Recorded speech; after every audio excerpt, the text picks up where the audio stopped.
good morning, good afternoon, good evening, wherever you are in the world. This is REGANELITE here. Hello, everyone.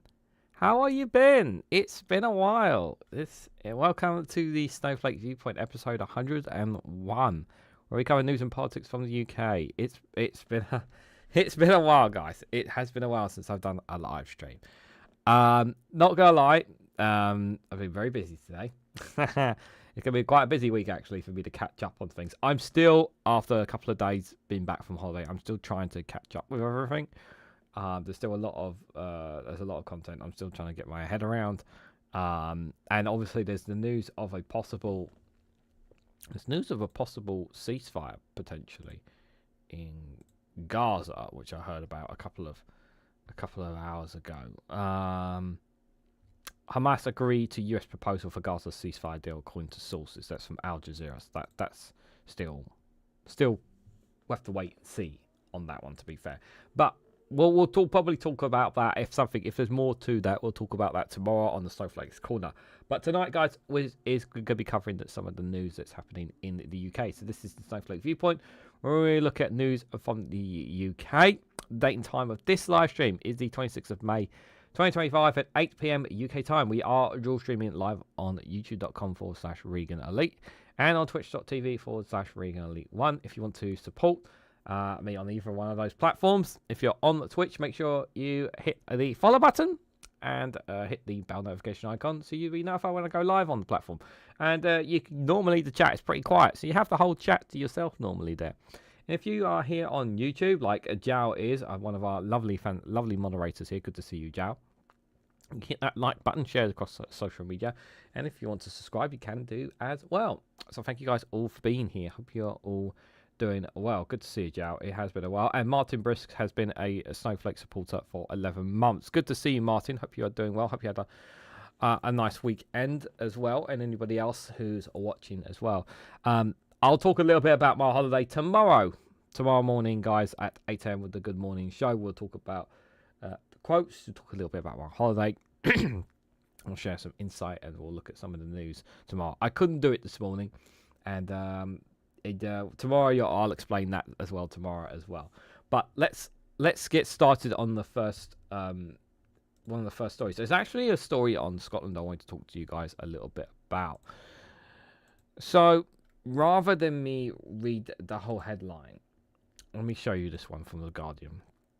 So, John Swinney has demanded that Meta remove the racist Reform UK ad attacking Labour's Sarwar. Scotland's First Minister criticises the by-election campaign video that claims that his rival will prioritise Pakistani communities. Now, on the surface, this is absolutely disgusting. It's absolutely dreadful. Did he actually say these things? Well, here's the thing. I haven't got the actual video. Excuse me. I tried to find the actual videos of them saying this, and I can't get the videos. I don't know why it's not on Twitter. You would think, that something like that would be on Twitter. Now, I'm assuming that it is from this clip, because this is the clip that seems to be highlighted the most. So I've got one or two clips of an Sarwar, and I really want to put these out there, and it's just like, judge for yourself. And to be honest, I think it's just an attempt to smear a man. Now, I also want to stress as well, before I play any videos as well on Twitter going forward, because this context really does matter as well. I do not believe that these are AI generated videos. However, it is now gotten to a point where AI videos are very easily made to look real. That people can be easily manipulated and misled to believe that someone has said something that they actually haven't said now. It is gotten to that point. So you could find that in the over the next several years, more and more fake videos that look actually genuinely real of politicians. So this being able to smear people and the power of misinformation out there will be more than ever before. So while I'm not saying that, I'm going to say take this with a pinch of salt, these videos, because I'm not 100% certain that they are. But I gather, based on what I've looked at, is that these are probably the most reliable I have. So Here's the first one here. Anis Sarwar wants Islam in schools and Pakistanis in government. Now, the Twitter handler is obviously clearly problematic, but apparently this video is the one that they were using on him, or clips from it. But let's just play it and you can judge for yourself, guys. We will only truly get real power if we just have more Pakistanis sitting in council chambers and parliaments, but actually having more Pakistanis and South Asians sitting in the corridors of power making the decisions. And that's where I'll end tonight, is to say the change is coming. And the days where our South Asian community are viewed as a vote bank or a curry bank are well and truly gone. The days where South Asian communities get to lead political parties and get to lead countries is now upon us. The days when South Asian communities get to decide not just which school our children go to, but what they are taught in those schools is also coming. I don't know how well you could hear that, but it doesn't come across to me as him basically saying pushing out a whole society of people. This, for me, it comes across as more inclusivity, and you can tell based on where he is and who he's talking to that he wants to include these people, and because of his background, of his heritage, that he wants them to feel a sense of inclusivity. I don't see this as a means of the great conspiracy theory that you hear about all the time about those who simply want to, the stupid conspiracy theory about all whites being pushed out and replaced by others and all that nonsense. That's just absolute nonsense. I really don't buy into it at all. But like I said, I do take the video with a pinch of salt. But I do feel like that this is just being taken way too far here. This video was also quite interesting, and I just want to play it and then I'll share my thoughts on this one here. Again, another crazy person here who claims that Hamid Yousaf's successor for becoming Scotland's First Minister. He's also a disgusting anti-white scumbag who hates Scots. Are there not any Scots in Scotland is what this person is claiming. Like, it's just, the Twitter handle is crazy. But let's be very clear about that. But I'm going to play the clip and let people judge for themselves, because I think that's the best way to come across this. Every chief executive of every council and every government department, white. Every director of a department in Scotland, white. Every principal of a college or university in Scotland, white. Every head teacher in Scotland, white. Every chair of a public sector body in Scotland, white. Every High Court judge in Scotland, white. Every present governor in Scotland, white. Every editor of a news organisation in Scotland, white. Now, what he is pointing out here, whether you agree or disagree, is in his view, is that there needs to be more diversity. It's far too many white people. That's his position. Again, I don't see, and some people will disagree, and it's good to see you there. I hope you're doing well. I don't see this position of, oh, this man is clearly racist. And I'm just like, where has he criticised? Like, show me for those who are claiming that he's anti-white or whatever, show me where he has actually criticised white people. Like, show me a clip. Like, because I've looked this up and I've not seen a video claiming this. You see people like this Twitter handler going at it, but I'm asking, show me the evidence. Show me the evidence where he's actually been, where he's clearly shown that he's he's against white people in any way, shape, or form. Like, he's pointing out that there is not, in this video, he's claiming that there is not enough diversity within Scotland. Again, that is for Scots to make of their own distinction, but I don't see an issue with this personally, but some people will disagree. This is what John Swinney had to say with regards to it here. So John Swinney accuses Reform UK of distorting and deceiving voters as he calls for Meta to remove the attack against Anis Sarwar. He previously described the ad as a racist attack. Again, I could not find the advert, so if somebody can point me out where I could get the advert, the actual advert of them, please feel free to show me. But I did come across a clip on TikTok where somebody talking about it, but not actually showing me the ad. So I don't know where the ad really is, guys. This campaign, there's been accusations of racism, of classism. What do you think that says about the state of politics in Scotland? And do you think this campaign has got ugly?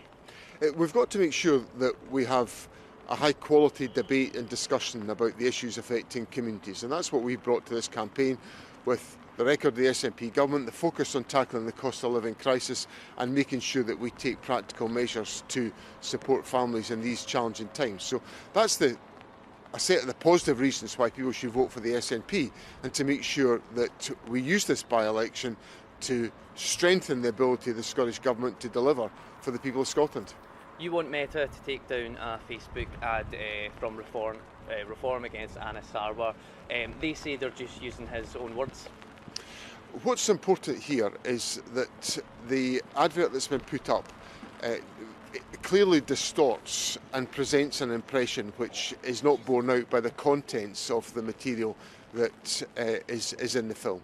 So it's clearly trying to deceive and distort the message. So as a political rival of Anna Sarwar's, I think that's unacceptable, because it's trying to use race in this campaign against one of my political rivals. I don't think that's acceptable, and the social media companies have got to act to address that circumstance. Which means removing it? Which means removing it. This is a very interesting position, and I commend obviously, if you guys didn't watch the Sue Davies show today as well, they also showed speaking about this in the House. It was also spoken about in the House of Commons last week as well. This issue as well, and SNP standing up for this as well, because regardless of your political affiliations here, Reform UK are basically trying to smear Anna Sarwar of being a racist when he is not, and there's no evidence to do so. But what they are doing is they are literally trying to play people's minds and basically take certain edited clips and to basically put different clips of things that he has said, and to basically give the impression that he is racist, that he is and that he is against white people or something along those lines. Basically, this is the interpretation they're trying to make of him, and it's regardless of how you feel about him, about how you feel about Scottish Labour, it's absolutely disgusting and it's completely out of order. But this is the level that Reform UK are willing to go to. And the thing is, are Reform UK going to face any real repercussions for this? I don't think so. Should there be repercussions? Absolutely. Should the Labour government be ensuring that, and the Scottish administration, the Scottish government be given all the powers it needs to protect individuals from fake attack ads like these being put at them? And I think that's really, really important. Simon says 55, good to see you there. Hope you're doing well. Good morning, Steve. Good morning. Hope you are doing well there as well. And Dave McGuinness, good to see you there in the chat as well.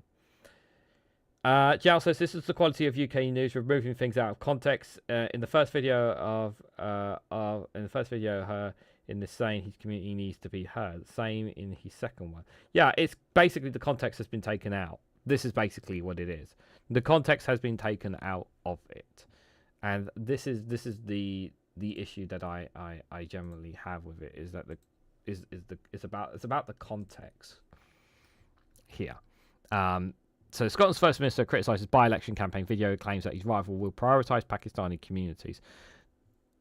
That's what the claim is. The Facebook video, which incorrectly claims Sarwar has promised to prioritise Pakistani communities, is now subject to formal complaints from Scotland's two main political parties. Scottish Labour contacted Meta, Facebook parent company, about the video 2 weeks ago and has yet to receive a reply. The thing is, because it's already out there, the damage has already been done. That's the problem. So yes, they can take it down eventually. As far as I'm aware, at the time of this recording, the video has not been taken down and they have not been responded to it. But again, I don't have a link to the actual ad. So again, if someone can send me the link to the ad, I generally would actually like to play it, because I would like to see the context of it. So if someone can find me the link, please feel free to send it to me, whether it's here in the live chat on Discord. But because I do think that the context does matter. So on Monday, the Daily Record reported that the SNP Chief Executive Carol Betty has also written to Meta stating that the advert appears designed to provoke division, stir racial resentment and marginalise Pakistani residents in Scotland. The by-election for the Hollywood seat in Hamilton, Larkhall and Stonehouse, prompted by the death of the popular nationalist MSP Christina McCreeve. If I've mispronounced the name, I apologise. In March, it's being fiercely contested, with Reform seemingly gaining ground from Labour and the SNP. The June 5th by-election will serve a significant bellwether less than a year before the Scottish Parliament elections. Excuse me, got reflux. Less than a year before the Scottish Parliament elections due in May 2026. The advert reproduces a decontextualised clip of Sarwar speaking at an event celebrating the 75th anniversary of Pakistan's independence in 2022. When he said, quote, Pakistan's need representation in every mainstream political party in Scotland and across the UK. It appears alongside the SEC, and Sarwar said that he will prioritise the Pakistani community. He did not say that anywhere in the clips shown. And I think, again, they add this context onto a clip of him talking at a speech in Pakistan to Pakistani people. And they put this clip on, highlight that on there to say that he's going to prioritise the community. But he doesn't actually say that. Thank you so much for the $2 New Zealand dollars, Stephen Mon. Thank you so much. I really appreciate your support. Thank you for the first super chat. Thank you for your support and for the Democratic Penguins Republic. It's really appreciated, my friend. Thank you.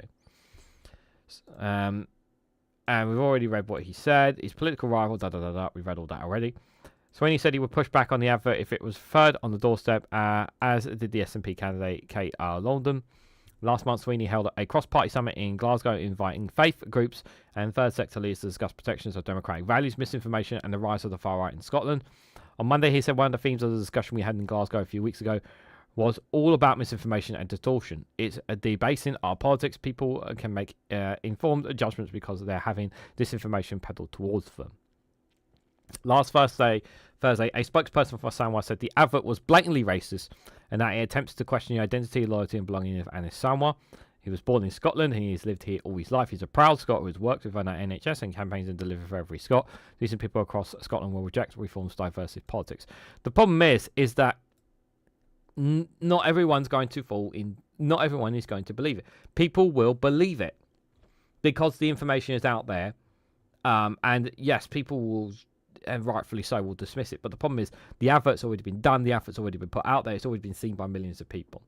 So it will already be in the mindset of some people. Whether you agree, whether it was right or wrong or whatever, the advert is out there. It's not right, it's out there. It's not right that he's been, in any way, shape or form, that he's been smeared by this. But it's literally the case of they knew what they were doing, Reform. They knew it was going to cause damage. They knew it was going to smear him. And they did it anyway, knowing that it was going to undermine him. And if they can do this and get away with it, think of how much they're going to do across any other elections. This is why there needs to be strong action taken against Reform UK. It's not just a case of telling Meta, hey, you need to take this advert down. No, the party needs to be targeted deliberately and saying that, hey, if the other parties are playing by the rules and not bending them, you can't do them either. I don't want it to be a case of, oh, they're playing dirty, they can stoop to this level. Oh, we should do that too. Like, I don't want to see the Conservatives, I don't want to see Labour, I don't want to see any of the parties stooping to the same level as Reform UK. And without them punishing Reform, and I mean severely punishing Reform for doing this, this can set a precedent to other political parties if the punishment is not strong enough. And that is very concerning indeed. The Reform UK councillor Thomas Keir said, John Swinney and Anis Sarwar are desperately trying to deflect attention away from the facts. This advert uses Mr. Sarwar's own words. If he doesn't like them, he shouldn't use them. Again, like, I played a little clip of him talking at the event. If someone can show me a clip of him actually saying those words, then fine. But you haven't shown me the clips. And if someone can find them between, and maybe we'll cover more of this on the Snowflake Watch on Wednesday. But again, where is the evidence? The SNP and Labour have both broken Scotland. It's no surprise that they're now forming some sort of a pathetic and panicky anti-reform coalition. The more reform grows, the more desperate their lies and smears will get, but we're ready for it. Unlike them, we are fighting for our careers, we're fighting for our country. What are your policies? You don't have any. Like they will tell people exactly what they want to hear without telling them exactly what they're going to do. They will say, we'll do, because we've never been in power before. Like, we'll do everything for you. What do you want to do? Oh yeah, we'll do all those things. They won't tell you how they'll do them. They'll just tell you what you want to hear, without providing context of how they're actually going to do it. Despite McKerrell's substantial majority, she held the seat. Swinney also acknowledged that the contest was tight and still very difficult to call. As I said, keep an eye on the Two Davies YouTube channel. Dave McGuinness, I'm sure he will talk about this on the paper review tomorrow as well. And the Two Davies will certainly, if I'm sure they may bring it up again on Thursday, discussion on this. But it's not often that I normally cover Scottish news, guys, but I do think on this, my fear is that if they can get away with it here, reform here in a situation like this, what's to stop them doing this anywhere else? And this is the problem. Reform must face punishment for this. They have to be told, no, you cannot smear people like this. I mean, how long will it be before they go, like, how long will it be before they try and do this with Sadiq Khan? Because that's what they'll try to do. That is my general fear, is that they will try to do this with more people. How is this even an issue? I just had to do a jury service and incredible insight into how multiracial New Zealand has become. People from Syria, India, Pakistan, China, all doing their civic duty, says Stephen Mon. Jal says we've had people from Cape Verde and other Portuguese, Africa, Brazil, Mercu, and East Timor. We deal with it. Many of them have our blood in our veins, especially the Brazilians that are 90% from here. He also says, Jal, that the UK occupy India and Pakistan, so some of the people there feel affiliated with the UK. Deal with it and shut up. Yeah. They do. We are, like I've said this before on a number of occasions, we are multiculturalism. The UK is multiculturalism, and people who have been in their bubbles for a long time don't want to accept that. They've been living in bubbles, and they've just been listening to their Facebook groups and feeds online without actually going out there and seeing it for itself, which is a real sad thing. Did anyone ask the people in the gathered if they consider themselves Scottish or Pakistani, says Jal? Interesting question. Taking over the entire down street in Lisbon. Oh, thank you again, Stephen Mon, for $2 New Zealand dollars. Much appreciated. Thank you for your support. Much appreciated. So yeah, I'm sure it will be something that will continuously be talked about. But let me know more of your thoughts down in the comments, and I'll try and keep up with them as much as I can, guys. So thank you for your feedback on that. So moving away from Scotland.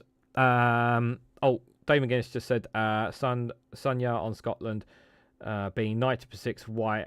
He's Imperial Masters and controlled immigration. She's. Thanks for that, David. Much appreciate it. I'm sure. Yeah. Guys, if someone could put a link to the Two Davies YouTube channel, please do. I'm sure he will be covering. He'll talk a bit about it tomorrow on at 10:30 and the paper review. It will be worth. I do recommend hearing from those who know Scotland a hell of a lot better than I do. And I just want to put that out there for reference there. Right, we'll move away from Scotland back to England here with this one, guys. My apologies, I do have a bit of reflux here, and I forgot to take Gaviscon before I came on, so my apologies. So almost a quarter of elected operations in England are cancelled at the last minute and took longer than 28 days to rearrange, apparently. So figures revealed by the Liberal Democrats also show cancellations not rescheduled within the required 28 days doubled in 9 years. So while there has been improvements in certain parts of the National Healthcare Service, specifically, we're talking about specifically here in England with regards to this here as well, guys, is that while there are been things like the decrease in NHS waiting lists in certain parts of the UK, which I welcome, and I welcome any improvements to our National Healthcare Service in England, and I welcome it in any parts of the UK, because obviously we want to improve our healthcare, and I really do hope that come the winter, we do not have an NHS crisis this Christmas. I do think it may happen. I just hope it will not be as bad as other Christmases. And I hope that regardless of what I think about Wes Streeting, the way he's handling things, I just hope that people can access the healthcare they need. However, this shows that there are still many improvements needing to go. And operations, of course, that could be considered life or death for some people. This is very worrying indeed here. So almost a quarter of elective. Why do they say elective? Weird word for me. Operations in NHS hospitals in England that were cancelled at the last minute took longer than required, 28 days to rearrange, figures have shown. And they also revealed that the number of cancellations breaching the 28-day standard for a new date has more than doubled within a decade, from 9,000 in 2015 and 2016 to 19,400 in 2024-2025. So that's a massive jump there. It's more than 10,000 if you look at that number there. 10,400 roughly is what this calculation's there from the looks of it, from the figures. So the figures are obtained by the House of Commons Library on behalf of the Liberal Democrats show that a decade ago, only 7% of cancellations elected operations were not rearranged within 28 days. Last year's total of 19,400 cancellations not rearranged in time represents 23% of 85,400 operations due to take place. This figure is also up by 1,500 from the previous year, an increase of 8%. So there's a lot of factors. I mean, there's a lot of factors you can. There's a couple of factors you can take in, and obviously 2015, 2016. So, what are some of the reasons why this has happened? Okay, well, the first and obvious ones, and you can tell by the from that time period to where it is Brexit, us departing from the European Union. How's that affected our NHS in England? Well, we don't have the same workers that we used to have. A lot of them went during the pandemic. So those workers that were essentially working here, they went back to their home origin countries, and they didn't come back after the pandemic. So we lost those workers. So we don't have the same amount of workforce as we did before. So there is a shortage in workforce, which again ties into COVID. Obviously, COVID, we had to make priorities during that period. And as you guys know, during the pandemic, the NHS had to make very difficult and impossible decisions where while of course saving as many lives during COVID was obviously of utmost importance, there were still life or death treatments that still needed to be done for people in the National Healthcare Service, and not just in England, but in all parts of the UK. And they had to make difficult decisions, life and death decisions, where some people's lives were saved and some could not be because they were so overwhelmed. So those are just two factors into it. And the other factor as well, you will also have to add in as well. And we know this because we have heard this, is that investment in our National Healthcare Service since 2010 onwards, austerity has played a role in the damage to our National Healthcare Service as well. We know that the overall funding from the NHS has slowly decreased, especially under the Coalition and for a long period under the Conservatives. So while this figure's obviously been shown by Liberal Democrats, it's important to remind ourselves that they chose to get in bed with the Conservatives and allow the Conservatives to do what they did as well. So this is why you should not vote for the Liberal Democrats, in my opinion. So the figures obtained by the House of Commons Library, the figures was also up by 1,500 from the previous year, an increase of 8% there. So the NHS Trust, with the highest number of breaches that had not experienced a recent merger with University Hospitals of Leicester, with 942, followed by Surrey and Sussex Healthcare with 710. Of the 108 English NHS trusts that reported full data for each year since 2015, 2016, 73 had a rise in the number of breaches. Helen Morgan, the Lib Dems Health and Social Care spokesperson, said the figures showed patients were being abandoned. She said, and I quote, "Patients are being left in the lurch, forced to wait in pains and distress for potentially life-altering operations. Each of these delays represent an extra month that someone's misery is prolonged." Morgan also accused the Labour government of failing to tackle the impact of the Conservatives' cuts to the NHS. I agree on this at this point here, but there's But before we read her quotation, I think this part here is also very important to context to add. While, of course, we are very critical of the Labour government and some of the things that they're doing, and rightfully so, we also have to remember that this Labour government hasn't even been in power for a year. And it's also, when we also have to get to see more of what they are going to do. It's easy to say, yes, this Labour government are going to fail us, they're going to fail on all these things, and that's why we should never vote for Labour. I didn't vote for Labour at the last two elections anyway, but we have to see what they can do. I know I've said that I will wait to see at the end of this year how the NHS has done, because I'm prepared to step back and say, okay, let's see what they do. Now, are the Labour government tackling the impact of the Conservative cuts to the NHS? I say my response to this is it's too early to say that. We need to give them more time for it. Is my honest answer to it. We can agree to disagree on that, but I think we need to see over time. If the National Healthcare Service has not improved, let's say by the end of Christmas, I want to see signs that there have been improvements. If there have not been those signs that there's been improvements, then I can agree with Morgan saying that Labour have kind of sat on their arse with this, and they're talking too much about making massive changes within the NHS, which we know that they are doing anyway.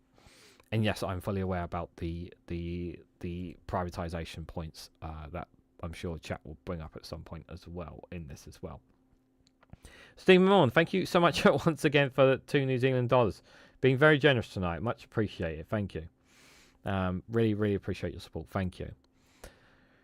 This is, quotes, this is a devastating legacy of the Conservatives' neglect of this National Healthcare Service. But the Labour government is proving aimless in how to turn this around with faults, reform and kicking vital projects into the long grass. This embrace of divot and delay on building new hospitals or fixing the crisis in social care is crucial to fixing the underlying problems in the healthcare service. It is failing patients, and it is time ministers realise this and showed real ambition in ending these unacceptable delays and getting patients the care they deserve. Like, this all sounds well and good. It's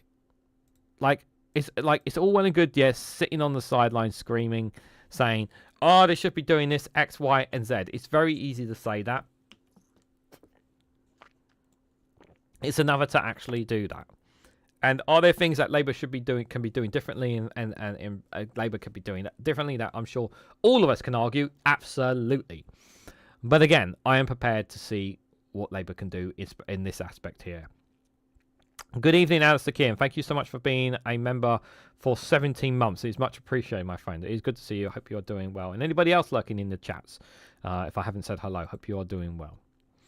So separately, the DHSC announced a rollout of radiotherapy machines in 28 hospitals from August. They said it would mean that 4,500 cancer patients would get faster treatment. This is what they said. The new linear accelerator machines, part of a £70 million plan to improve cancer care, could lead to a reduction in required rounds of radiotherapy and reach cancers in difficult-to-reach areas such as the chest, abdomen, and pelvis. The DHSC estimates the new machine will save up to 13,000 appointments currently lost to equipment breakdown. And it said that by March 2027, the machines will help deliver an extra 27,500 treatments a year. Professor Pat Price, the chair of Radiotherapy UK, said that the machines were welcome but insignificant. The brutal truth is that this will only replace half of the out-of-date machines in the NHS, she said. And still, 6 in 10 cancer patients are waiting too long for their radiotherapy treatment. Without long-term investment in radiotherapy, this is a sticking plaster on a cancer service in crisis. And this is the crux of many issues when it comes to not just healthcare, but a lot of places, unfortunately. And that is funds for these things. Thank you for the £2 super chat, Alistair. Much appreciated. Wow, it's been 17 months. Some funds for the work. Thank you. Much appreciated. Yeah, thank you for being support for such a long time. Much appreciated. Yeah, there's a lot. Yeah, I really appreciate that. Yeah, I mean, cancer, of course, as I haven't mentioned publicly who there is someone close to me who, as some of you guys know, I've mentioned it to one or two people, but there is someone close to me that I know has a form of cancer, and obviously went through radiotherapy, and it was a very difficult time. very difficult time. That person is still with us. We don't know if that person's cancer is gone, but obviously it's easy to sit when you don't know somebody that's not affected to talk about this, but when you know somebody that's been affected by cancer, and if they're not getting the treatment that they need because of not having enough radiotherapy for them, it is very, very worrying indeed. And the thing is, it's not because that the NHS doesn't care. It's not because that the NHS doesn't want to. It's just because they don't have enough of it. And it's also important to stress as well when we're talking about this, any kind of treatment, it depends where they are in the country as well. And obviously we're talking specifically about the NHS in England. So we could be talking about it's much more harder perhaps in the southwest of England. It could be either in the Midlands or the north of England. Whereas obviously if it's in London, it's much easier for them to get the treatment that they need. It's much harder if you're not near London or you're not even in driving range for it. It's much harder for those people to get the treatment that they need. So because there's not always enough of that out there.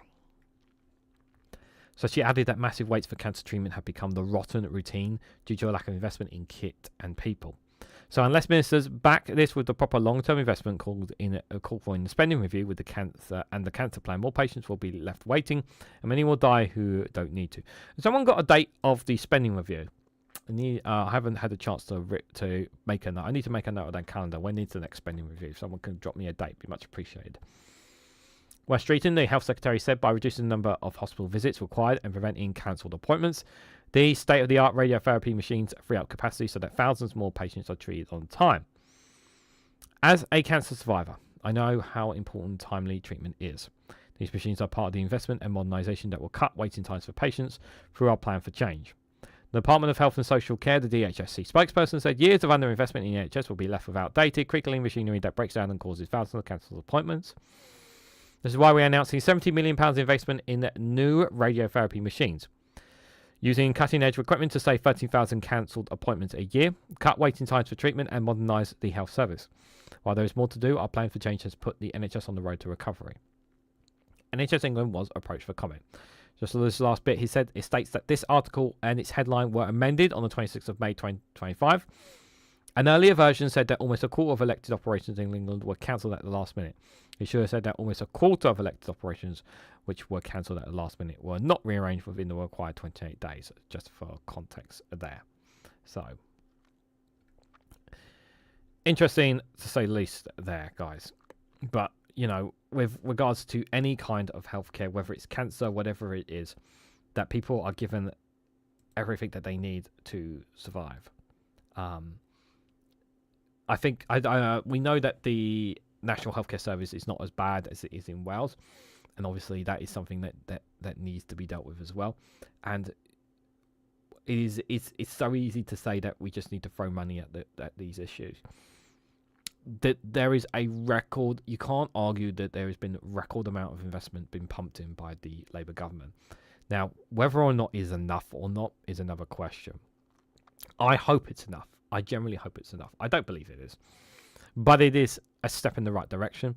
And I do hope they get on top of this. I really, really do. But we will continue to talk about the National Healthcare Service because it really does matter to people. It really, really does.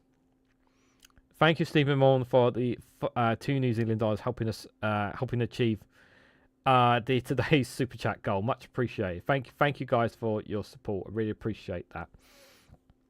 Considering I haven't done any live streams at all last week, though there's some much needed support, guys. Support for me and support for the Democratic Penguins Republic. That's been very, very helpful, guys. So thank you so much, for your support. I really appreciate it. Thank you, Steve. That's very kind of you. So while I've been on a holiday, guys, there have been a couple of U-turns that look like they might be coming for this Labour government. I'm sorry, my reflux is driving me crazy right now. I promise I will take Gaviscon as soon as this live stream is over, guys. I just didn't take it beforehand.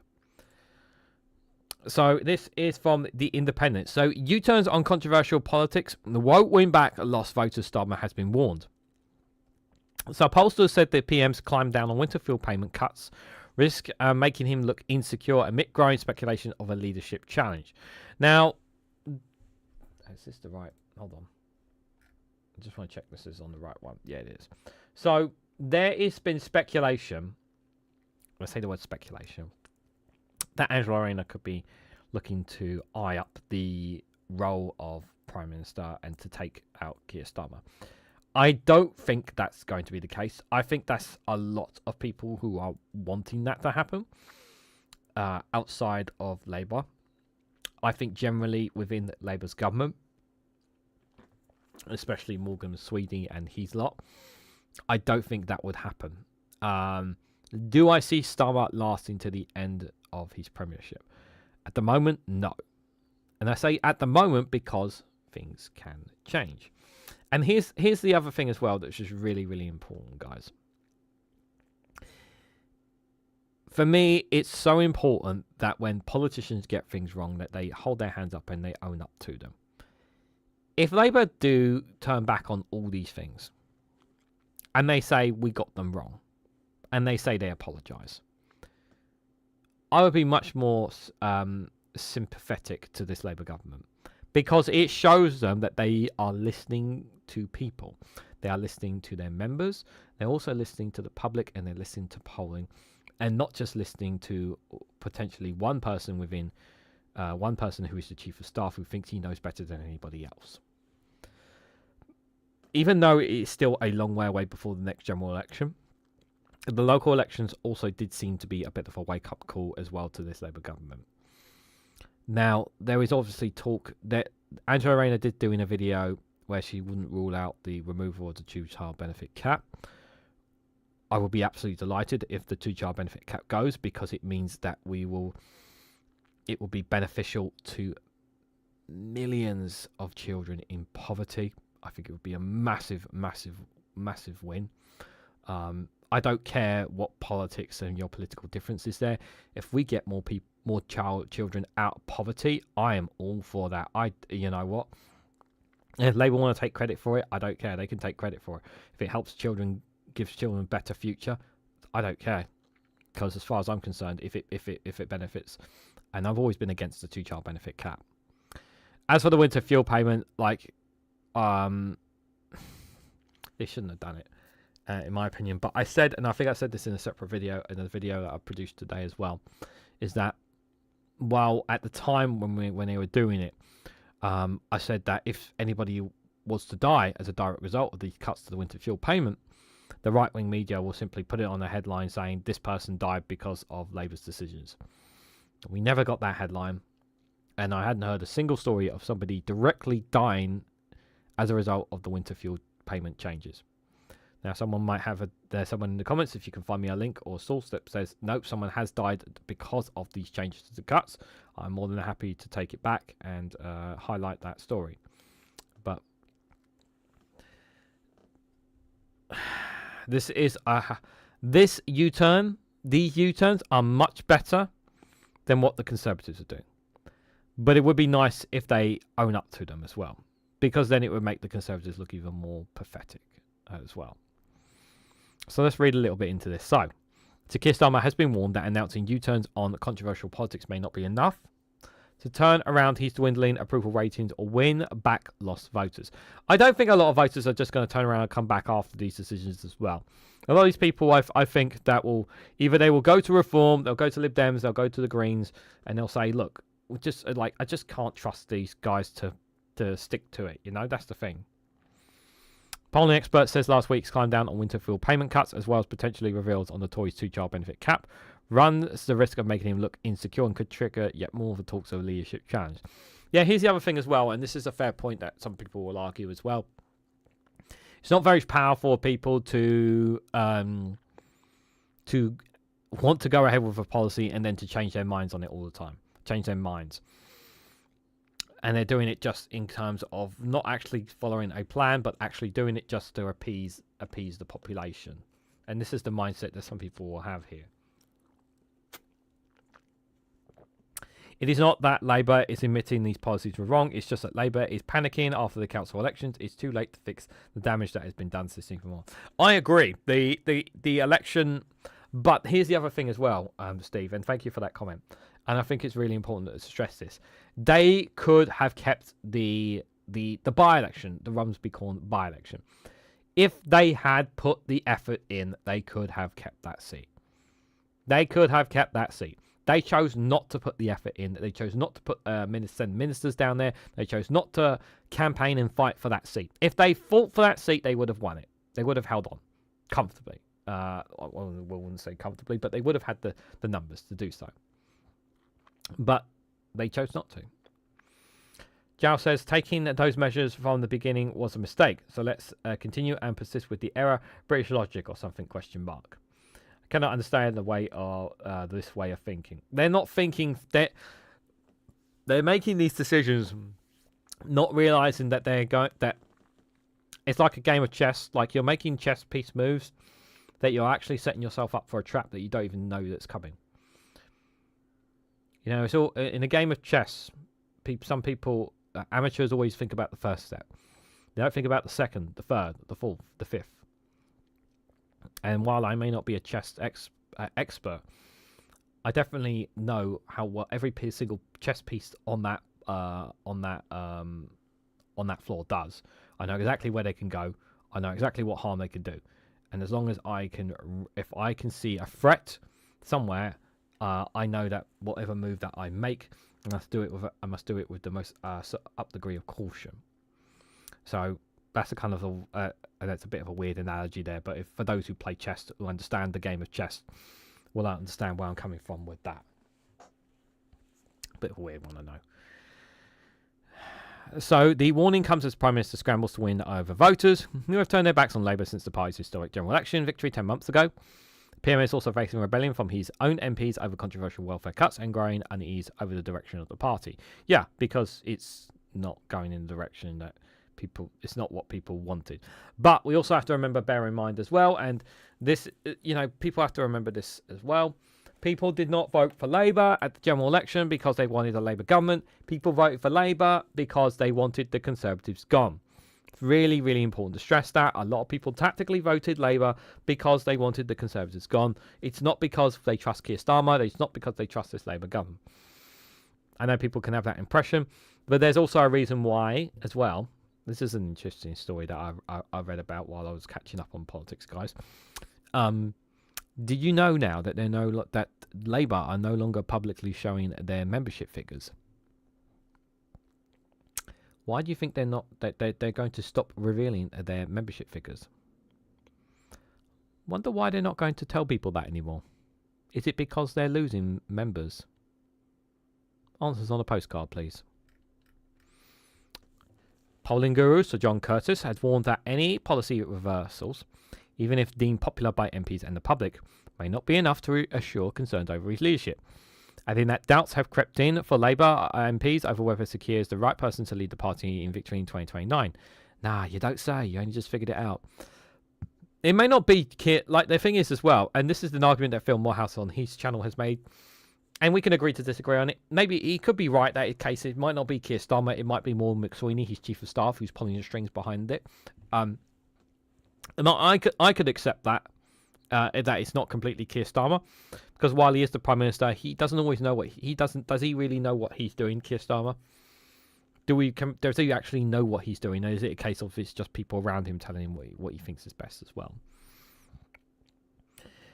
And Stephen Moore just says, it's impossible to tell what Starmer actually stands for. 1 minute he's unifying Europe in support of Ukraine. Next he's marking immigration speeches which sound just like Farage. Yeah, island of strangers, to quote. And we talked about that when he did that. And Jao says, a mistake is only a mistake when you fail to admit, even if only to yourself, and correct if Marcus Aurelius. This one stuck with me since childhood. Sorry, I botched the quotation there. Wow, oh wow, my reflux is going crazy. Whew. Don't worry, I will take some Gaviscon as soon as this live stream's over, guys. I'll be alright. Referring to a recent U-turn on winter fuel payment cuts, he told The Independent these things stick in the memory. So you can change to the policy now and you could probably reduce the damage, but it's difficult to erase some people's memories. Yeah, I wish people would remember what the Conservatives did because there's still people who are stupid enough to vote for Conservatives even at the local elections. I really, really people will remember that they partied while your brothers and sisters they partied in the while your brothers and sisters died. I really wish people will remember that. When anybody says they're proudly voting Conservative, I'm going to say, how does it feel to know that you're voting for a party that partied and had fun while people died under their watch? They were having fun, breaking the rules, and never were really sorry for it. You know, no one faced any criminal charges. People forget that. It's really important people remember that. Thank you so much, Alistair Keir, for the £5 super chat. Heard that they have lost 300,000 members since Starmer has been the leader of the party. Yep, McSweeney is in charge, REGANELITE. Thank you so much for the £5 super chat, Alistair Keir. Really appreciate your support. Yes, 300,000 members. I think, correct me if I'm wrong, I think it was I think I saw the video from No Justice Helena. I think that the last report was in February. I believe was the last public report of memberships. So I could be wrong on that. But yeah, it's a very bad sign. Very bad sign. I mean, Phil Morehouse even dropped his membership, didn't he? I think Graham Hughes is still a member. I could be wrong on that as well. So let's carry on. Where am I? I've lost my track. I lost where I was, guys. I do apologise. The big risk is that any government that reverses the headline policy, which clearly has done on winter fuel payments, immediately does two things. Leaves the door open for itself for more bids for the reversal of policy, and secondly is display of insecurity which automatically gives the rise to talk about the replacement of a leader. And he added of Keir, in relation to putting him back in a strong position, he has to be consistent. You can afford to reverse the old policy, but you can't afford to reverse the lots of them, so he has to be clear about where he goes from here. On Wednesday, the Prime Minister announced plans to roll back on the last year's controversial decisions to means test the winter fuel payments, telling the Commons that he would look at increasing the threshold at which people would start to receive benefits. Yeah, so this is not a complete U-turn, but this is basically making it easier for people. So Keir is now reportedly considering scrapping the two-child benefit cap, a policy that restrains parents from claiming certain benefits for more than two of their children because it is the right thing to do. Yeah, it is the right thing to do, and we've already said about this, and I'm sure you guys know, it reduces child poverty, and child poverty is a major problem right now. Critics of the policy say removing the cap would be the most effective way of reducing child poverty across the UK, amid warnings as many as 100 children are being pulled into poverty every day by the limit. Yeah. Labour backbenchers have also been urging ministers to axe the cap over recent months as disquiet grows against Keir Starmer's wider welfare reforms, with more than 150 MPs now preparing to vote against them. However, Sir John pointed out that the decision is a complex one for Keir because the two-child benefit cap is relatively popular among voters, and this is something I mentioned in a video that mentioned in the video. This is the crux of the problem, and why I actually don't think that. As of right now, I do not see them getting rid of the two-child benefit cap. And the only reason that I don't see them doing it is because it's popular among voters. Why is the two-child benefit cap popular among voters when we know it's actually beneficial to the population, beneficial to removing child poverty? The problem is that people's brains have been wired into believing that people who choose to have more than two kids, like 5 children, 4, 5, 6 children, that they're milking the benefit system, that they're taking advantage of people. That's how that's why they see the two-child benefit cap as a benefit, because it stops people having 10 kids and milking the benefit system for all its cash. Because that is the perception that people have been made by programs such as Benefits Britain. So that's the problem here. Perception. You know, I remember there was lots of TV programs where it was showing, you know, people with luxury cars and all this kind of stuff where they're like, oh, all this they're getting all this money from the government, and it's like, that's not really the case. But they tried to paint it like that, and this is what created this how people feel about people on benefits. So added that reversing it is not what you would choose to do if you were really focused on why you were behind in the opinion polls. It would also be seen a significant backtrack for the Prime Minister after he last year stripped 7 MPs from Labour whips for rebelling against the government over the SNP-led motion to scrap the cap. Yeah, and this is also, yeah, and I remember, do you remember this? How I was like, at the time, I was like, And I remember talking about this at the time when those 7 MPs got lost the whip as well. We were saying that they were in the right to stand up and say, look, this thing is bad for, we want to get rid of child poverty, we want to give it in now. But a part of me was like, well, maybe my part of me at the time was thinking, my general thought was that they were going to remove it during the budget. That's my general thought process. I'm not going to bullshit you guys. That's what I honestly thought at the time, and they obviously didn't do that, and I was absolutely furious. But the fact that they could potentially be doing it now, like I said, I'm all for removing the 2-child benefit cap, but it might not actually benefit them benefit them politically, but it will help a lot of people. Rosemary, good to see you there. Hope you're doing well. No, it's all right. You've been out all day. Well, hopefully you've had good weather, because the weather's not been great here where I am. The reported change in approach was revealed as it emerged that Nigel Farage was preparing to outflank Secure on benefits by committing to scrapping the cap and reinstating the Winterfield payments, piling pressure on the Prime Minister to do the same. The PM has been attempting to tackle the threat posed by Reform UK after they won a massive 667 council seats at the local election overturned Labour-held Rumscall and Helsby by-election parliamentary seat, which we know for a fact they could have actually held on if they actually put the effort in. Sakeer's party lost 2/3 of the council seats they won in 2021 and are continuing to lag behind Reform in the polls. On Sunday, with Laura Queensberg, the Tory enabler, asked whether the cap would be abolished, Deputy Leader Angela Rayner refused to be drawn on the reports. I'm not going to speculate on what the government is going to do, she said, and rightfully so. Meanwhile, Deputy Prime Minister was forced to deny having ambitions to become leader of the Labour Party amid growing rumours that she's seeking the challenge to Keir. Quizzed about potential leadership challenge, Mr Rayner categorically ruled out wanting to hold the position at any point in the future, saying that she would never consider pulling herself forward as Prime Minister. Just because she's saying that now does not mean she can't change her mind in the future, by the way. The Independent revealed that a large number of MPs from the so-called soft left of the party are trying to force a change of direction, with allies of Miss Rayner urging her to organise a leadership contest. But Miss Rayner told Sky News, I don't want to be the leader of the Labour Party. So John warned that the questions over Sir Keir's leadership reflects the nervousness that has now gotten into the Labour Party about Starmer and the character of his government, and certainly the party standing in the polls. The authority of the Prime Minister rests very heavily on being through to be a winner of the party, he said. The problem that Starmer now has is that the doubts have creeped into Labour MP's mind as to whether he is or not going to be the winner in 2029. Lord Hayward said the questions over possible leadership challenge for Miss Rayner are a real reflection of the difficulties that Labour are in at this point. Comes after a leaked memo, though thought to be part of a briefing campaign against the Deputy Prime Minister from rivals within the government, revealed that Miss Rayner backed plans to force middle-class families to lose their child benefits in a bid to avoid welfare cuts for the disabled and a squeeze on public spending.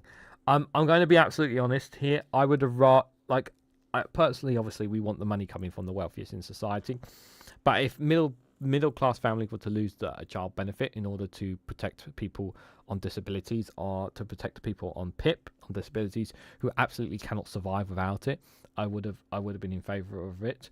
But it's not right that we should have to play with people at the bottom and the middle class when there is a huge amount of money in the wealthiest people in society and that we cannot get money out of them. It's absolutely infuriating that we cannot deal with that. So guys, we've gone just roughly an hour long. Now, I was originally going to... the video I was going to play is actually quite a short one, but I actually want to play a longer one for you guys.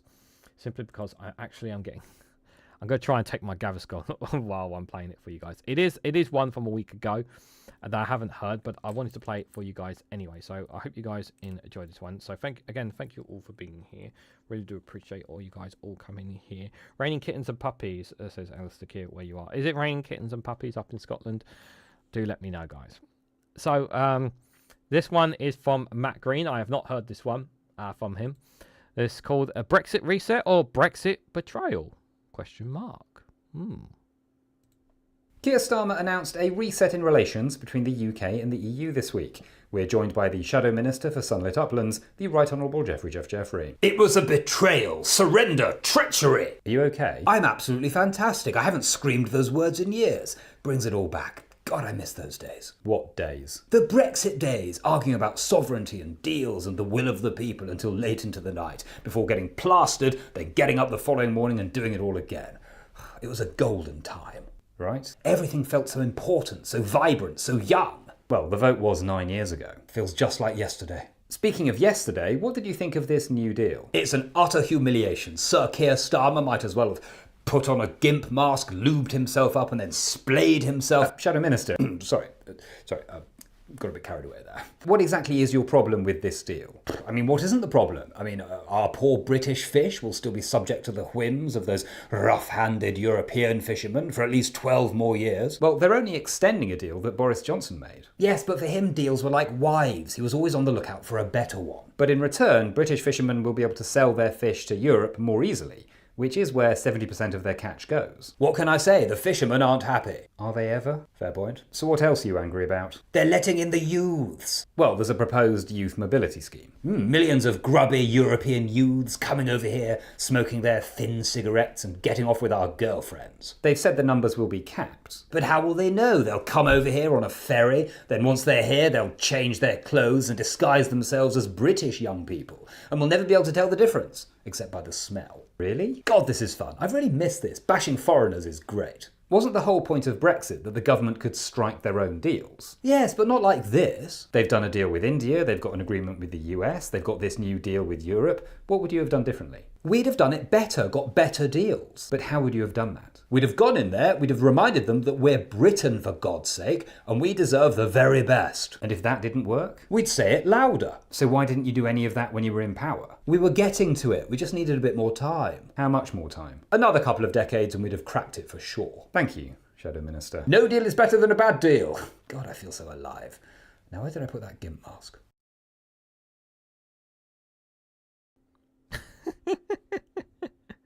Oh dear, I forgot to unmute myself there when I was laughing. I was like, oh, I haven't unmuted myself.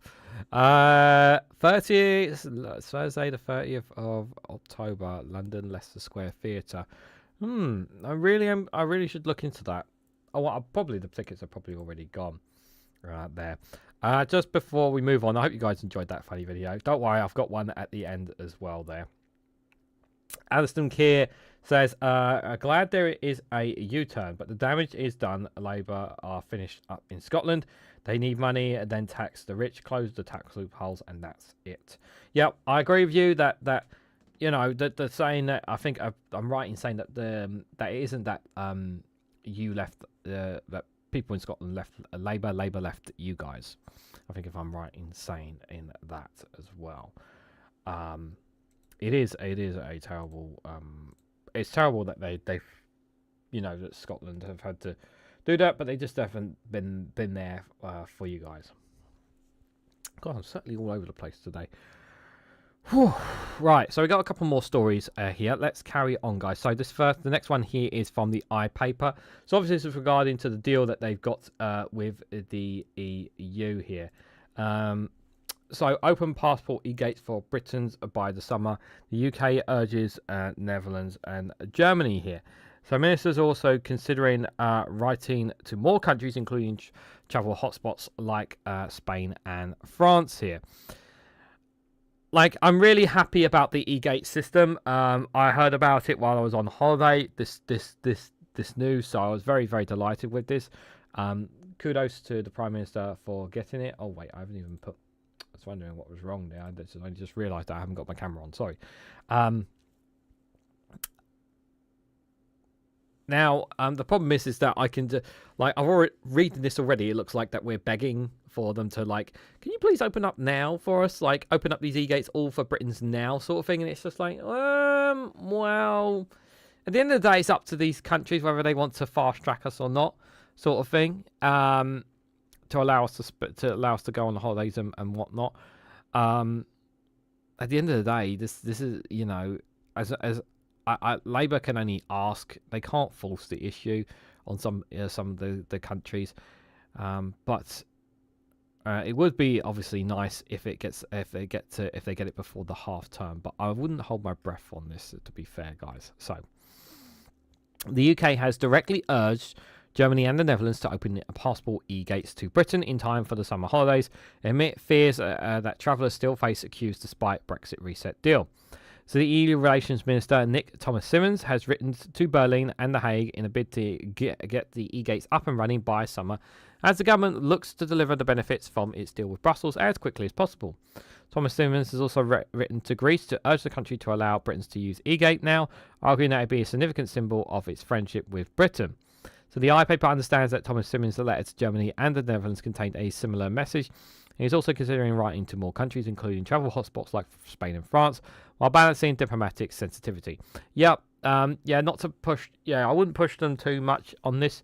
And Spain, Greece would be the main ones there. Obviously, for in terms of holiday, Spain is the obvious one. Is the one that most Brits want to do. Although I've read that Spain is not as hotspot as many Brits have used to be. I've been told as well. So Keir Starmer said last week that last week's deal with the EU would bring an end to the huge queues at passport control by allowing UK citizens to use e-gates, which are currently restricted to European travellers in most countries. But the arrangement has yet to be signed up by individual member states, meaning that there is no guarantee it will be in place by the summer holidays. The deal was also envisioned that Britons would only be allowed to use the e-gates after the EU's new entry-exit system comes into force in October, which itself is predicted to cause delays due to a separate need for travellers to input biometric data at ports and airports for the first time they're going to the continent after its introduction. In some European airports, such as Portugal, British visitors are allowed to use e-gates but still have to get their passports stamped because of Brexit restrictions that limit visa-free visits to the EU to 180 days a year, or 90 days at a time.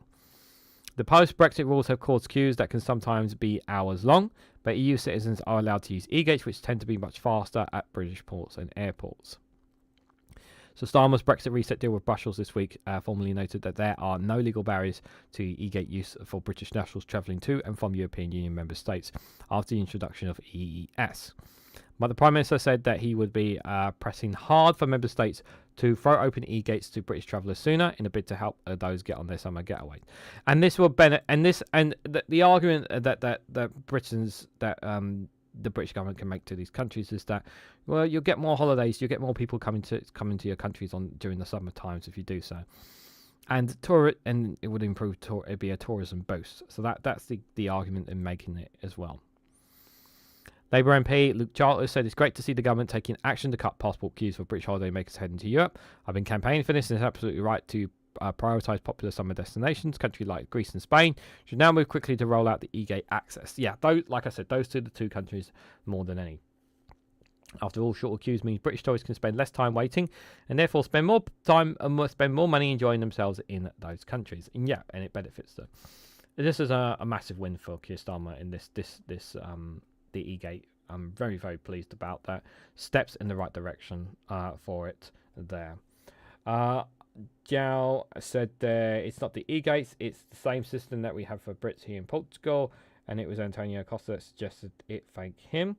Jow also says that our system also allows other countries to use it too. By the way, it's quicker because half the entry process is done before you leave the UK. And they check the passport properly, digitalised, and it goes into a database. Countries with a lot of tourists like Portugal need systems like this.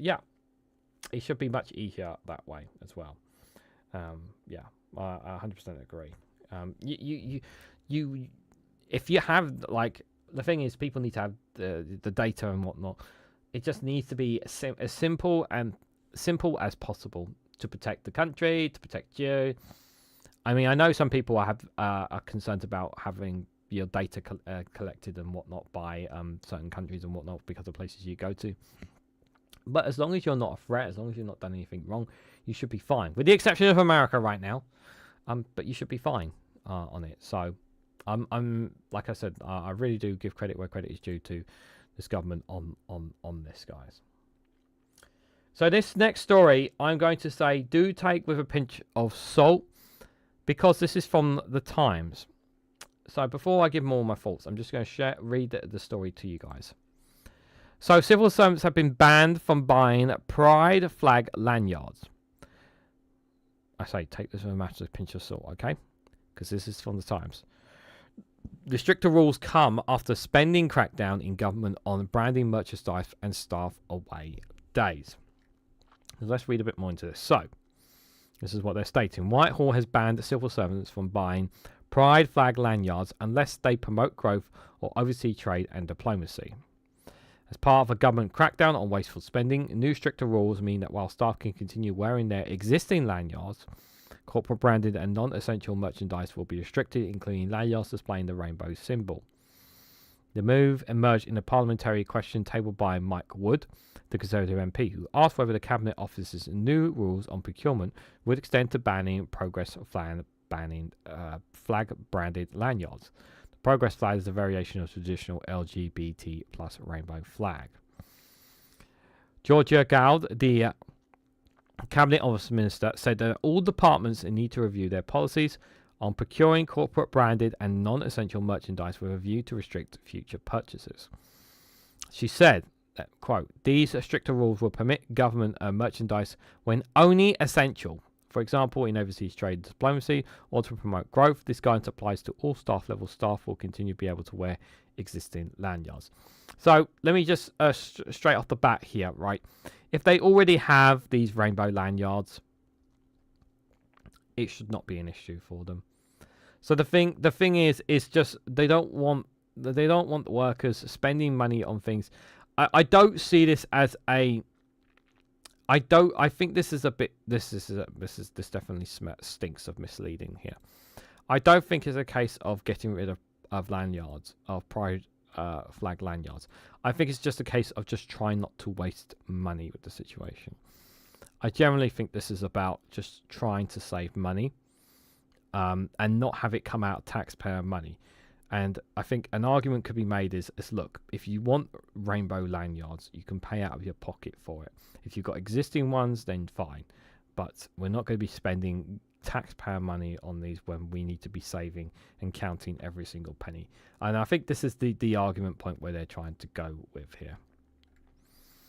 So earlier this month, ministers announced that spending taxpayer money on unnecessary branded merchandise and staff away days will be banned in a crackdown on wasteful spending. Staff were told training events must be held in government buildings, which are free to use, and the thousands of pounds spent on mugs, jumpers, water bottles and fidget cubes branded with department logos and slogans must stop. Yeah, this is also this is another thing as well. Waste of taxpayer money. You don't need this stuff. If you've got plenty of club mugs, water bottles, all this kind of stuff, why are you spending taxpayer money on this stuff? Like, what's the benefit? There is none. Like, again, waste of money. Last year, Esther McVey, a Tory MP, said civil servants should be banned from wearing the lanyards because they should leave personal politics at the building entrance. She said at the time, working in the civil service is all about leaving your political views at the building entrance. Trying to introduce them via the back door via lanyards does not happen. This absolute Esther McVey is an idiot. She doesn't know what he's talking about. A lanyard that has rainbow colours on it, there is nothing wrong with it. It's not a threat to. It's not political. It's just a fucking lanyard, guys.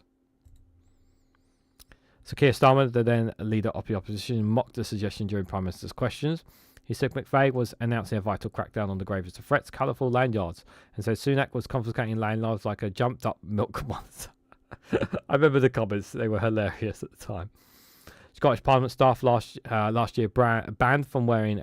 Scottish Parliament staff were last year banned from wearing rainbow lanyards to support the LGBT plus movement, or any other associations that show support for social causes.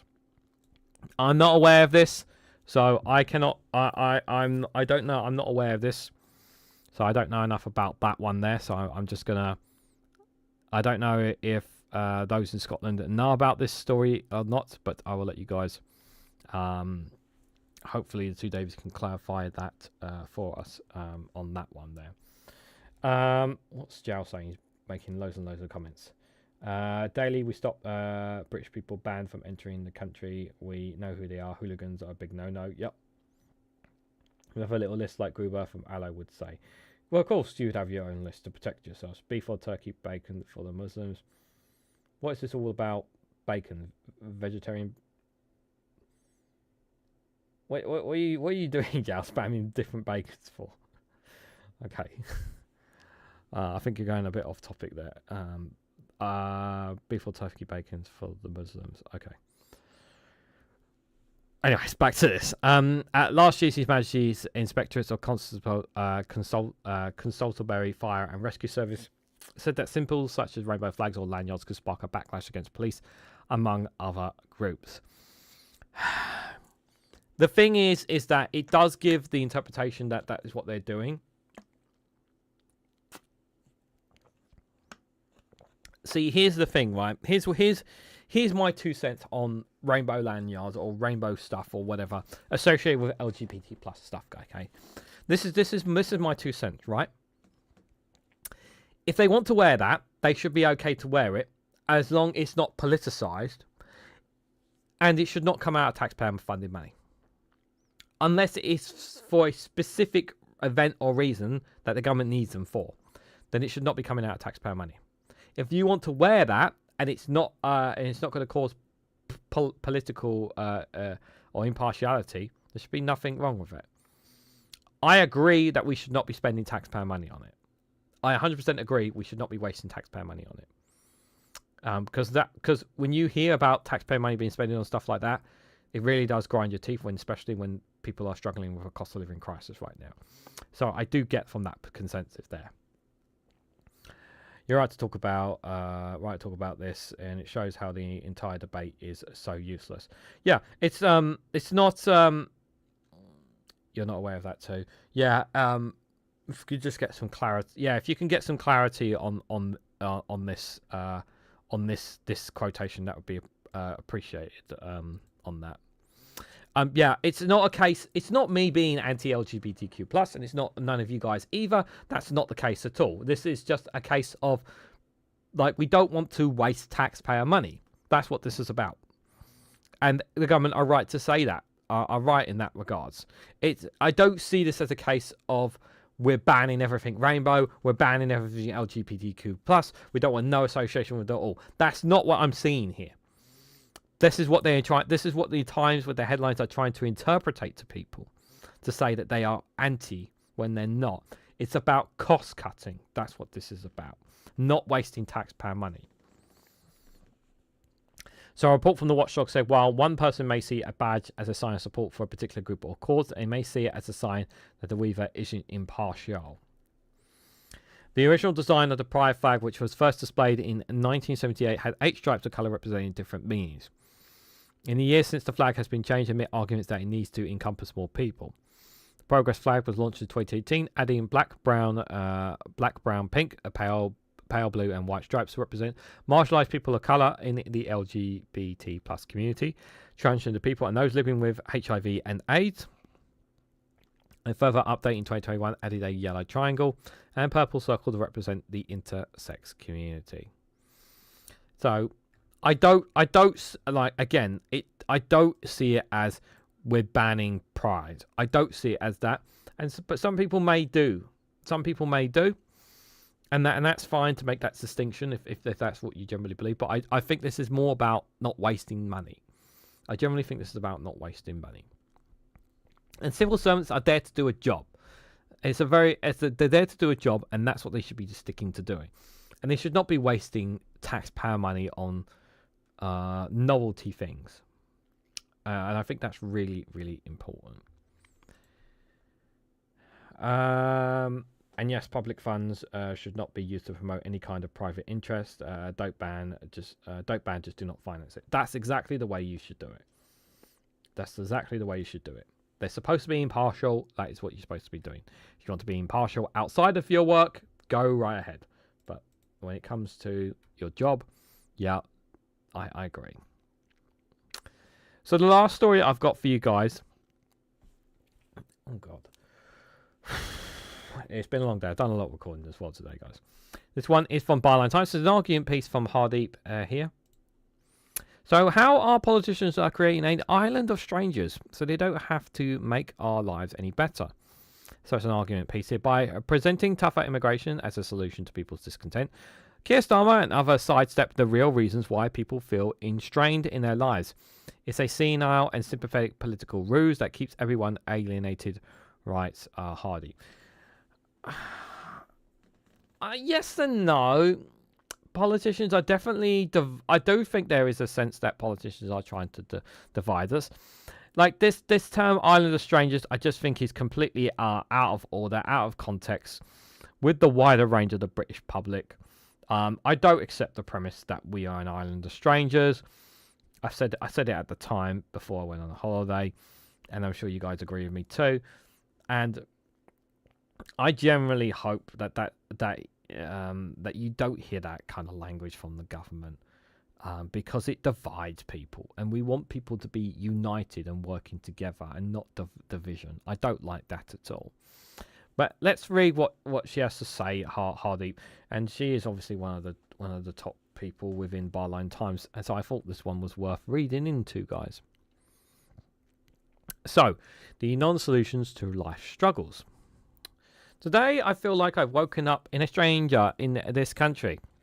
I was discussing the shock vote for Brexit with another Remainer on the afternoon of the EU referendum, immediately described on the commentaries as a protest.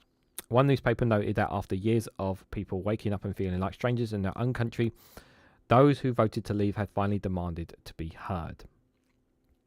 That was the last reference to the British estrangement I remember before Keir Starmer's recent speech on the need to stop the UK becoming an island of strangers. In 2016, the Brexit vote launched a forensic analysis of the problem that it had led to it. They had all been consistently ignored since. While tackling immigration was a prominent reason, the analysis was that who was coming to the UK and why was a secondary problem Brexiteers landed on was when looking for answers to many others industries had declined, the nature of work had changed, economic inequality was continuing to rise, town centres went negligent, public services of all kinds were stretched, insecurity pervased, and the very fabric of community had frailed. This was... I've talked about this before, but one of the key factors that benefited the Leave campaign was austerity by the Conservatives. The austerity and the continuation of decline in society by the austerity imposed by the former Chancellor George Osborne, that evil man, and the Prime Minister at the time, David Cameron, the vile destruction that they caused on the UK at the time, definitely played a huge factor into people's decisions to vote Leave to try and give a bloody nose to the Conservative government at the time as well. And all it did was make their lives worse. Boris Johnson paid political lip service to this with the promise of levelling up that didn't materialise. The hard Brexit Britain ended up with it on its watch was merely a psychic victory. The will of the people prevailed, but their lot hadn't actually improved. Brexit, the pandemic, the cost of living crisis, Liz Truss mini budget, the public services that never recovered from austerity have meant things are only getting harder. And there are no solutions, only imagination. And tackling imagination was the solution before Brexit. Tackling immigration, Tackling immigration was the solution before Brexit. Tackling immigration is now a solution after Brexit. In highlight of so prominently, Starmer has joined a long line of politicians using it to distract from the absences of more tangible fixes to complex issues, aided by a media that interrogates none of the deeper questions that is meant to avoid. He suggests that immigration is a key reason why we risk becoming an island of strangers. It's a senile ploy, a hyper-real solution for people's discontent, when those in power know it's more complicated than that. I think Nigel Farage is trying to speak the truth when I don't trust any of them in any way. One resident of Dartford told this newspaper on a visit to the town just days after it elected 3 new Reform UK councillors in May's local election. I heard it off everybody else.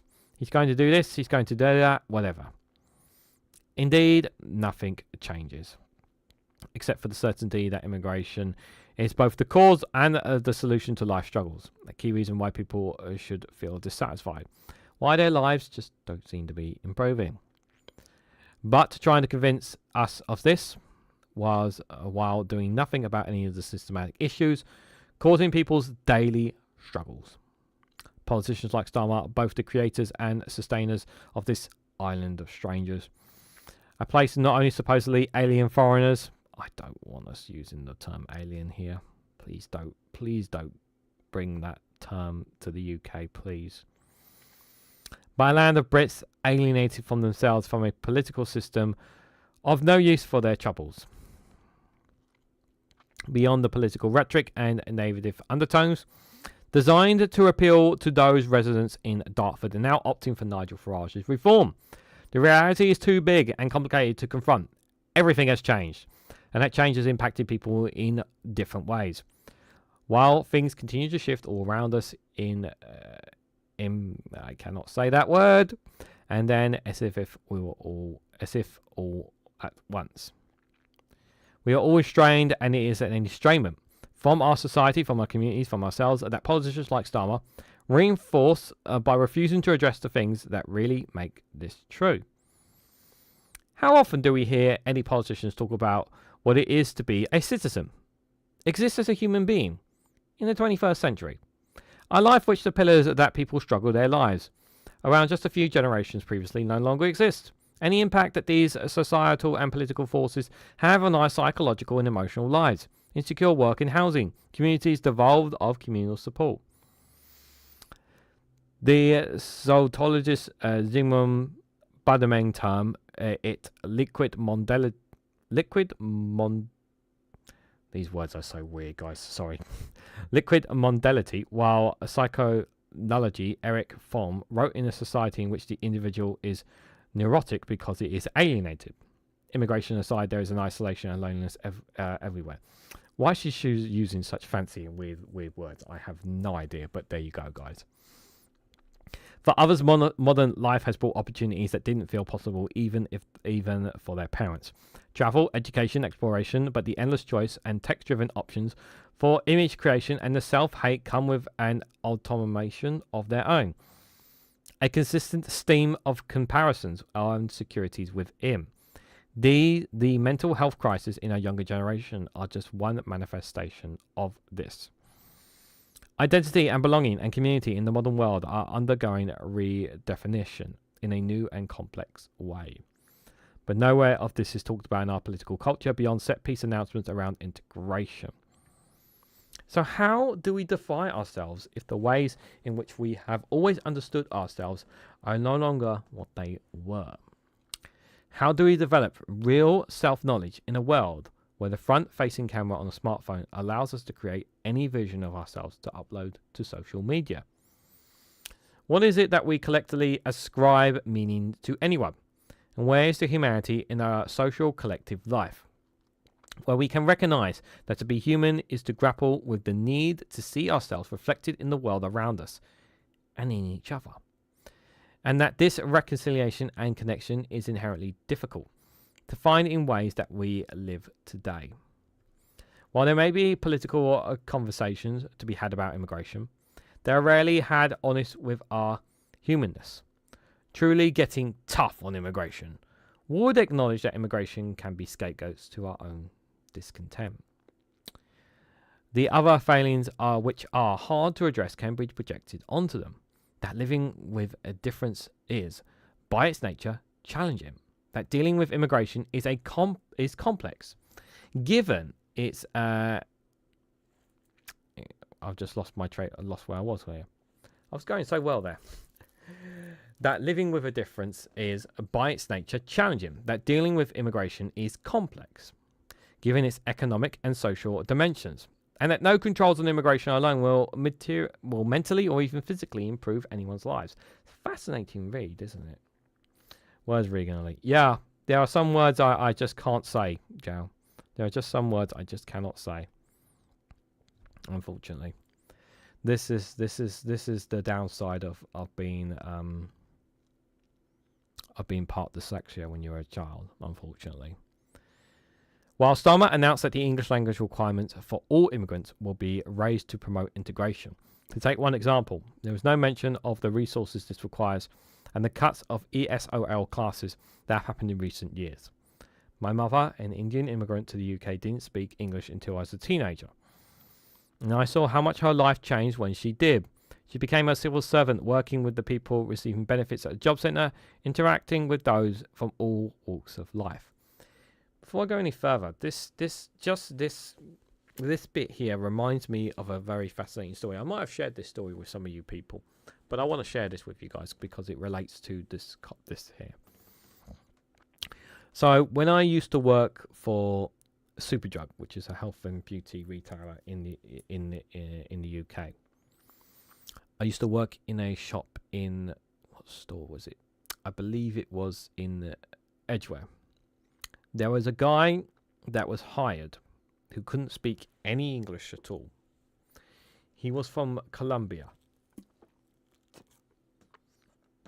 His name was Lewis, and he was very hardworking, but he could not speak any English at all.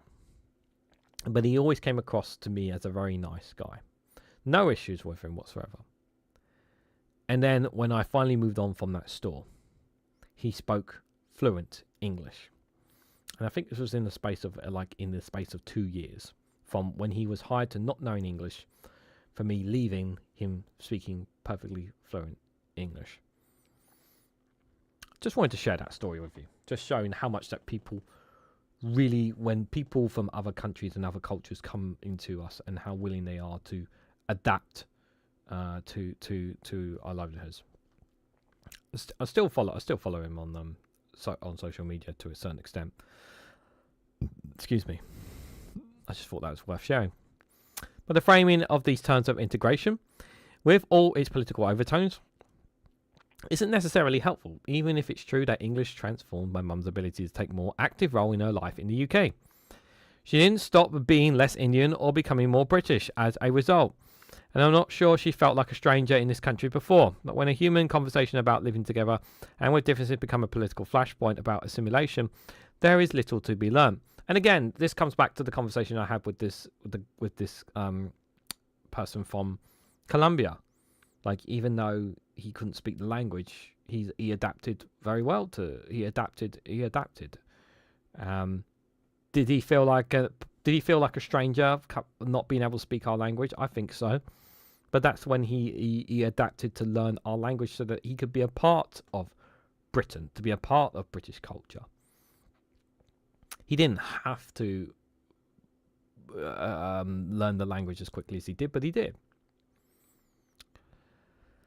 Our lives are the problem, but no one can help us with them. Not politically, not materially, not psychologically, or spiritually. Left without adequate outlets to express our upsets, people look for vessels into which their more toxic versions can be poured. Populist leaders know it and encourage it. I'm not talking about you, Jal says. I'm not talking about you, REGANELITE. I'm talking about the author of the piece that you are reading and analysing, my friend. Oh, yeah, because she's using fascinating words to it.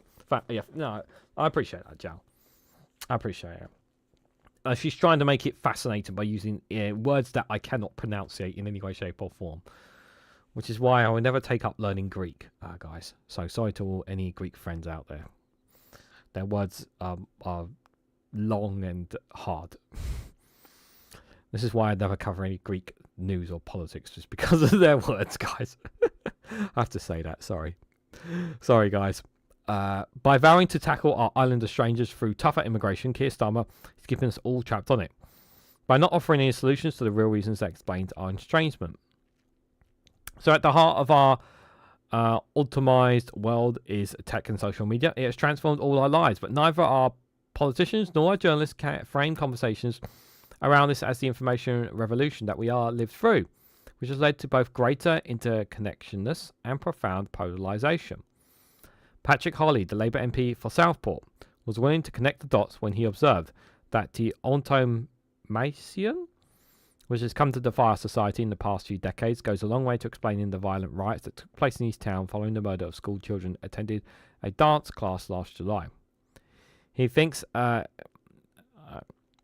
think that automation manifested itself in Southport in a way that I hadn't expected, he said.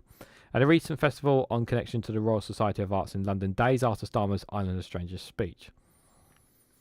The communities of interest that too many people are now turning to online are not able to offer informal interventions in real life, IRL, that would prevent people's feelings from erupting into dangerous ways, he earlier said.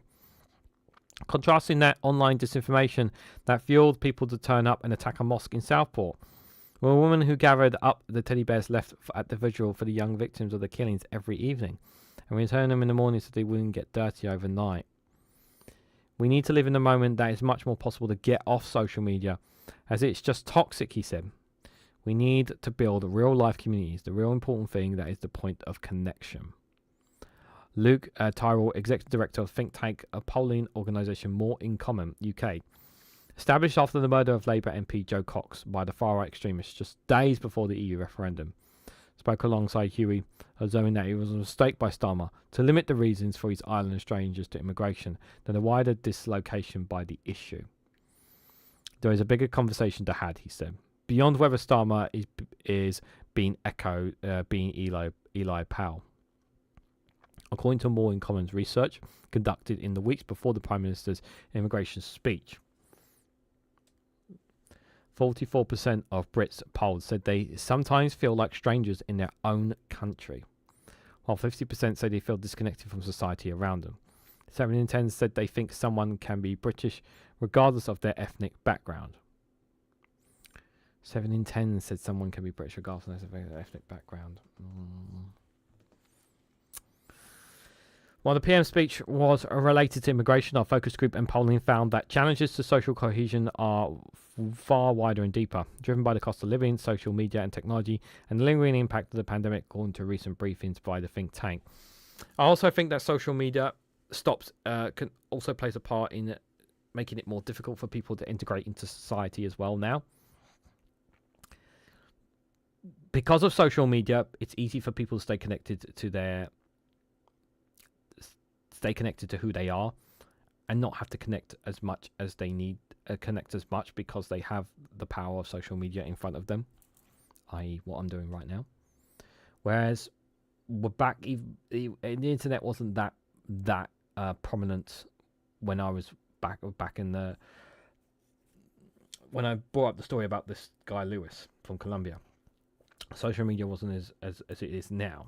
It was still very new, but you had to adapt still at that time.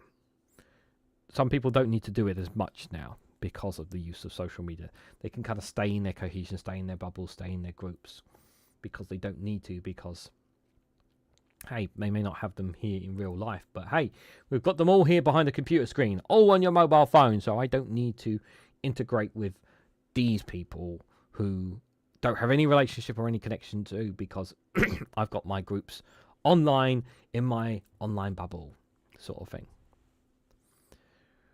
The sense of disconnect that Starmer referred to is not shared evenly, if a Prime-Minister divide emerging between the wealthier and those who are less financially secure, and the graduate class and those with fewer formal qualifications. Those who vote for reform in last year's general election are by far the most likely voters groups to say they feel like strangers in their own country. I 100% agree with that statement. More in Common found, and the least likely group to say that most people can be trusted. The alienated Britons feel it is undoubtedly connected to a broader sense that the country isn't working. The think tank briefly stated in focus groups and more cited closed shops on the high street and the loss of community facilities as the visible symptoms of a broken system. One of the things that really infuriates me is when I see high streets.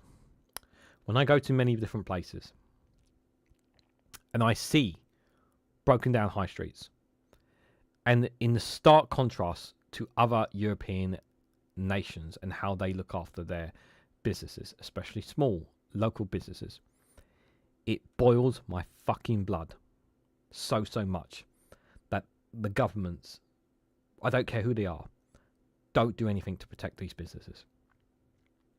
It really, really does. You know, just keeping on this before we carry on. There was 2 shops had closed down since our holiday, when me and my partner went into town, and 2 shops had closed down since then. One was a game store, which understandably so. They just the company called Game. They just weren't adapting enough, and many people just don't buy video games online in the shops anymore. They just couldn't keep up, and the shop had been there pretty much forever. But the other shop that closed down in the mall was a company called Time for Pets. They've been a local business for pets for 35 years, where they are in that mall, 35 years.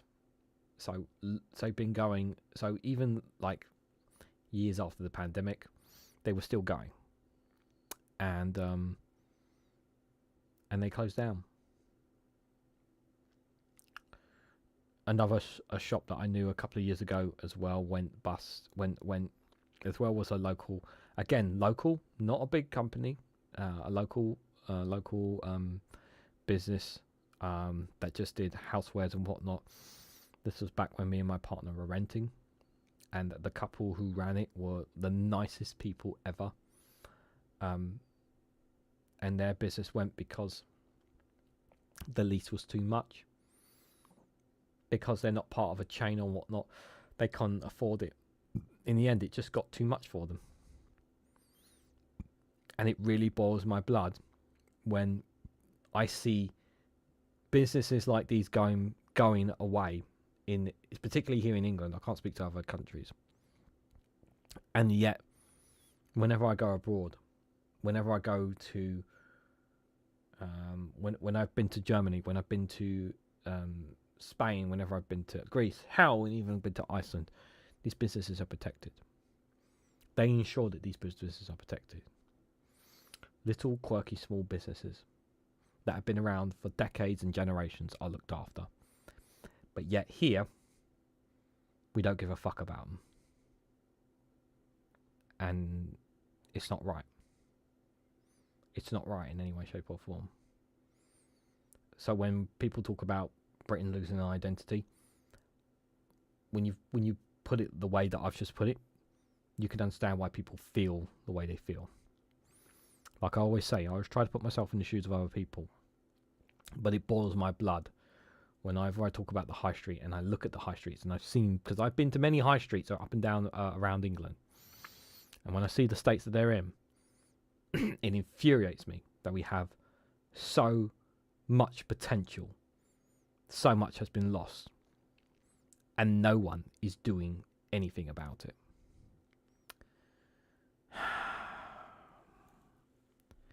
Speaking at the RSF festival, Tile recalled a memorable response from the crane driver in a focus group in Dudley, who told him that since the pandemic, he and his colleagues no longer ate lunch together, and it was something that he thought had an impact. That's sad. That's bad socially. You can't build a cohesive society when people are turned away from each other like that, Tile said. We have a society turning inwards from our research. A lot of people feel it. We need people rooted in places because you can't build a cohesive society from this dislocation. But rootlessness can mean different things to different people. One person's concept of community is not necessarily another. It does not have to be one or the other. A citizen or of the world, or a citizen of nowhere, as Theresa May once put it. Or about those who want to embrace both or neither framing. I didn't think I was going to go 2 hours, but yeah, I'm just trying to speed this. There's not too much left on this, guys. For Hewley, while big cities have been regenerated and given more devoted powers, the same needs to happen to towns across the countries. So people with rootlessness to be found at local levels actually feel their areas and lives are cared about. In the end, this benefits everybody. It's urgently time for conversations about how our society is changing and stop consistently at political flashpoints, focusing only on immigration, integration, identity politics, and culture wars, to consider the real complex questions that are easier to avoid with simplicity and surface-level slogans. Defeating populism can only happen if more appealing solutions are presented to people, if they feel they're being heard and see their realities and their lives actually being improved. By refusing to engage with the bigger, more difficult questions of why people are unhappy with their lives, our politicians are the ones that have created an island of strangers and have kept us trapped on it every time they claim to be tough on foreigners will provide a solution. Immigrants are the scapegoat they need. Everyone else just needs some humanity and help. Otherwise, we will remain strangers in a strange land, foreign to ourselves and to each other. And Hardy Mafaru is the editor-in-chief of Byline Times. Thought this was a very good piece. Very, very good piece. Well worth reading, although there are 1 or 2 words in it I wish she did not put in. But, you know, I thought it was a very fascinating piece to read. And I hope you found it interesting as I did, because I really do think it opens up our eyes to a lot of things. Because it did give me a lot of food for thought about things, as I shared with you guys, yeah, when we read that piece. So I hope you found that fascinating as I did. The government is trying to ban social media for under 16s. They're missing the point. It's the product, not the consumer, which is the problem, says Steve McMahon. 100% agree. Yeah. You all you do by banning it is you will turn people to the black markets to get around it. If people want something and you try to stop them getting it, they will go, you can either do it legally or they will try and take the illegal route. It's the same with drugs. It's the exact same concept with drugs. You know, it's stupid that we don't, that some drugs are illegal and we don't actually just put them through, make them legal and just put them through our healthcare system instead to protect people, rather than the black market profiteering off it. When that you could actually create an economy in of itself, yeah, that can benefit us and also protect people as well. Zhao says there, also businesses have a strong online presence, do a lot of take out and deliver, and events for private customers like birthdays, holidays, dinner, etc. I discussed the same with a friend at Teen Keens. It's useless to do it. I told him just to be a dad and talk with the kids and see what they are doing, Zhao says. We did not have social media, but I think it was never a day that my dad did not ask me what I was doing or how I was, even working day and night. It's really important to have those conversations. Really important to have those conversations. My parents always made time to be with me and know me. Yeah, it's really important to have those connections, guys. It really, really is. And just before we go to the funny video, a reminder that I believe it's next week. Yes, it is. Next week, Wednesday, is the mental health live stream. So it's a good time. So a good time for a mental health live stream, guys. Has been a while since we've done one. So just before we go, guys, we have one last video to see ourselves out. And of course, who better person can give us a nice way to see ourselves out than the wonderful Garen? Of course. How can we not listen to the great man himself? Can you believe he was absolutely furious with this story? But I have to be honest, guys. I'm not really surprised by this story. But he is. The US ranks first in swearing. What do you guys honestly think? Sorry, excuse my manners, but what the fuck is this bullshit? US ranks first in swearing. My fucking arse they do. This title clearly belongs to the Irish. I demand a fucking recount. Americans are absolute amateur swearers. It's child's play what you're doing over there. You can't even indulge in a little bit of the C word without getting upset with yourself. We throw around cunt like it's a fucking comma. Meanwhile, in America, that freaking sucks, man, oh man. If I get upset with somebody, I'm calling them a cunt. I'm calling everybody in their family a cunt. I'm bringing their cousins into it for no reason. Look how far down Ireland is. This is a fucking disgrace. We're behind Malaysia and Singapore, some of the gentlest spirits on the planet. Americans say dang and heck and fucking doodad. Tried be saying that to me granny to cheer her up. I know New Yorkers say motherfucker a lot, but sure, if anything, that's a compliment. Oh, and cacksucker. Sure, that's only a bit of light homoeroticism. That's not fucking swearing. Follow me, I'm delicious. Sorry.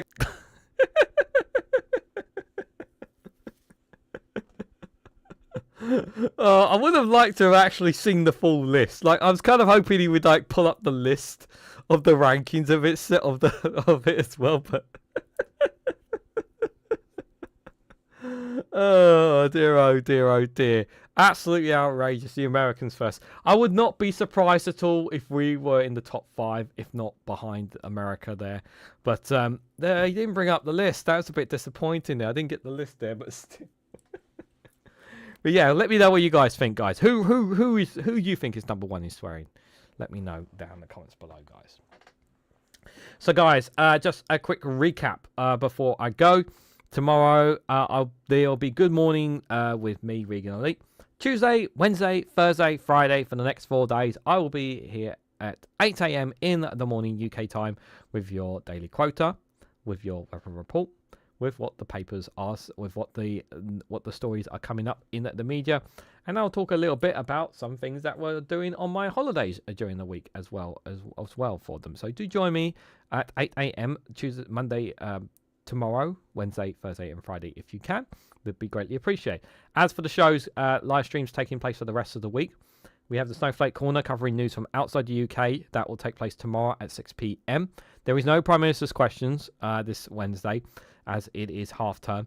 But there will be a Snowflake Watch, so we'll be watching, reacting to certain clips and videos online. Probably going to be some stuff from America, most likely there.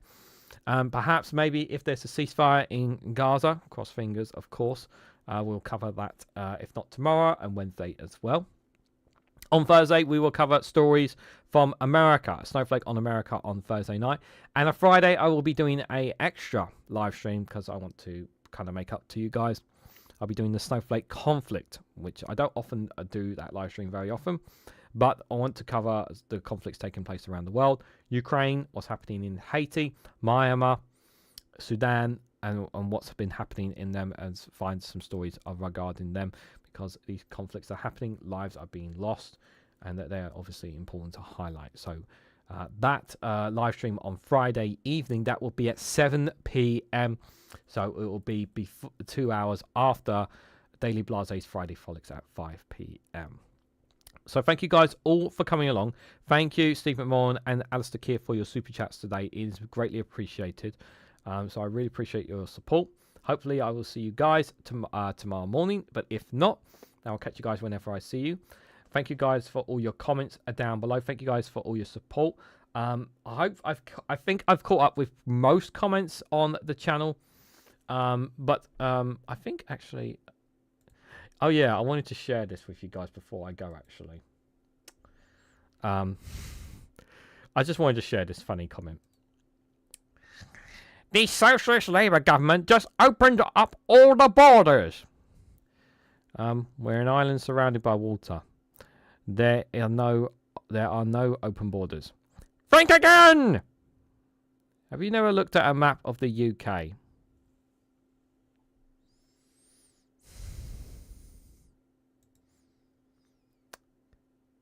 He's never seen the UK on a map, has he? Really?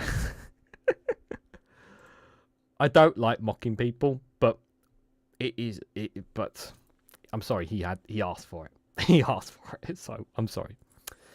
Of course. Oh, my apologies, guys. I haven't shown you these. I haven't showed you the gang. The gang are here.